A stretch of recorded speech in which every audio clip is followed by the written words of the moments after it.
उपहार हमारे मन का दर्पण होता है, जिससे हमारे दिए गए उपहार से हमारी भावनाएं प्रकट होती हैं। अतः उपहार के लेन देन में हमारी शुभकामनाओं के साथ सहयोग और अच्छा भाव भी होना चाहिए। अक्सर हम शादी, बर्थडे पार्टी या किसी खास अवसर पर अपने प्रियजनों को उपहार लेते और देते हैं। उपहार लेने में भी खुशी मिलती है और उपहार देने में भी। फिर चाहे किसी की शादी हो, चाहे किसी का जन्मदिन हो या गृह प्रवेश हो, कई मौकों पर उपहार दिया जाता है। परंतु उपहार देने और लेने के भी कुछ नियम होते हैं। यदि हम उन नियमों के अनुसार लेन देन करते हैं तो इससे हमें भी लाभ होता है और सामने वाले को भी। आओ जानते हैं विस्तार से नियम। देवी देवताओं की मूर्तियां उपहार में नहीं देना चाहिए। देवी तो ऐसे व्यक्ति को दे जो उनकी पूजा करे, उनकी संभाल करे और उनका अपमान न हो।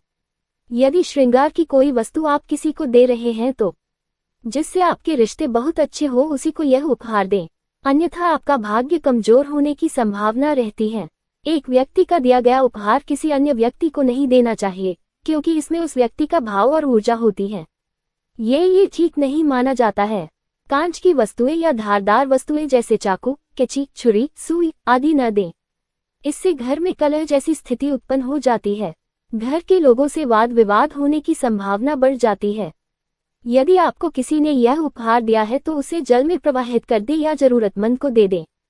काले कपड़े भी किसी को उपहार में न दें और न ही कभी किसी से उपहार में लें। ऐसा करना अपशगुन माना जाता है। इससे दुख की स्थिति बनती है।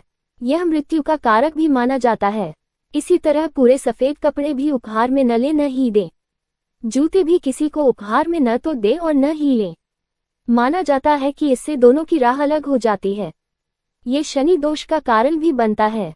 वास्तु के अनुसार माना जाता है कि घड़ी उपहार में लेने से उन्नति रुक जाती है और समय ठीक नहीं रहता। हालांकि यह बात घड़ी के आकार पर भी निर्भर करती है। किसी जानवर का मुखौटा जो सजावट में उपयोग किया जाता है, जैसे हिरण, शेर, बाघ, इस तरह की वस्तुएं भी उपहार में न तो दें और न ही लें। किसी से भी उपहार में रुमाल लेने से आपके जीवन में कष्ट आ सकते हैं, इसलिए रुमाल लेने देने से भी बचकर रहें। ताजमहल की तस्वीर, कोई पेंटिंग जिसमें सूर्यास्त नजर आ रहा हो या जहाज की पेंटिंग जैसे उपहार भी जीवन में नकारात्मकता फैलाते हैं। उपयोग में लाई गई वस्तु या जिन्हें हमने एकाध बार ही उपयोग किया है और वह अब हमारे काम में नहीं आ रही है तो उसे भी किसी को उपहार में नहीं देना चाहिए और नहीं लेना चाहिए। उपहार हमारे मन का दर्पण होता है, जिससे हमारे दिए गए उपहार से हमारी भावनाएं प्रकट होती हैं। अतः उपहार के लेन देन में हमारी शुभकामनाओं के साथ सहयोग और अच्छा भाव भी होना चाहिए, जिससे सभी के जीवन में शुभ व मंगल हो सके। इसलिए वास्तु के इन छोटे से नियमों का अपनाएं और कोई सा अच्छा से उपहार का चयन करें जिससे सभी को खुशी मिले।